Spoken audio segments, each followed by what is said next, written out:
حضرت محمد صلی اللہ علیہ وآلہ وسلم اللہ کی طرف سے انسانیت کی جانب بھیجے جانے والے انبیاء کرام کے سلسلے کے آخری نبی ہیں، جن کو اللہ نے اپنے دین کی درست شکل انسانوں کی جانب پہنچانے کے لیے دنیا میں بھیجا۔ اپنی سچائی، دیانتداری، صداقت اور شفاف کردار کی وجہ سے آپ صلی اللہ علیہ وآلہ وسلم صادق اور امین کے القاب سے پہچانے جاتے تھے۔ ہر مسلمان کا یہ ایمان ہے کہ حضرت محمد صلی اللہ علیہ وآلہ وسلم جیسی دوسری عظیم ہستی نہ ہی کبھی اس کائنات میں آئی ہے اور نہ ہی کبھی آئے گی۔ اس وقت صورتحال یہ ہے کہ پوری دنیا میں مسلمانوں کو کمزور کرنے اور دین اسلام کا نام مٹانے کی ناکام کوششیں کی جا رہی ہیں۔ صہیونی منصوبہ ساز باقاعدہ طور پر منظم طریقے سے ان کوششوں کا حصہ بنے ہوئے ہیں۔ صہیونی میڈیا نے اسلام کو مغربی دنیا میں ایک خطرے کے طور پر متعارف کروایا ہے۔ مسلمانوں پر دہشت گردی کی چھاپ لگائی جا رہی ہے اور تو اور آزادی اظہار رائے یعنی فریڈم آف ایکسپریشن کے نام سے اسلام اور قرآن کی توہین کی جا رہی ہے۔ حضور اکرم صلی اللہ علیہ وآلہ وسلم کی شان میں نازیبہ کلمات بولے جا رہے ہیں تو کبھی آقا کریم صلی اللہ علیہ وآلہ وسلم کے خاکے بنائے جا رہے ہیں،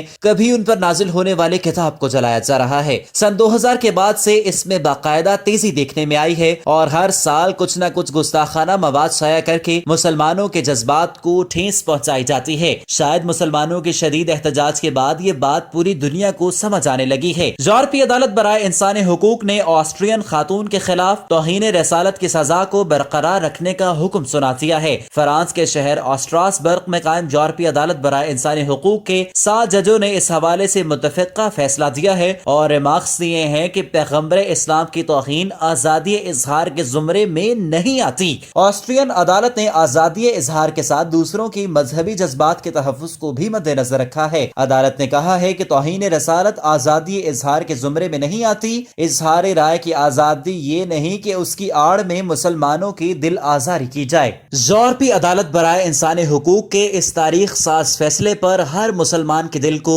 تسکین پہنچی ہے۔ یورپی عدالت کا کہنا بالکل درست ہے کہ بھلا یہ کیسی آزادی اظہار رائے ہے جس کو استعمال کرتے ہوئے کسی کے نبی کی شان میں گستاخی کی جائے اور اس کے دل کو ٹھیس پہنچائی جائے۔ اب یہ بات پوری دنیا کے گستاخوں کو بھی سمجھ میں آ جانی چاہیے۔ اس ویڈیو کو اپنے دوستوں کے ساتھ ضرور شیئر کیجیے۔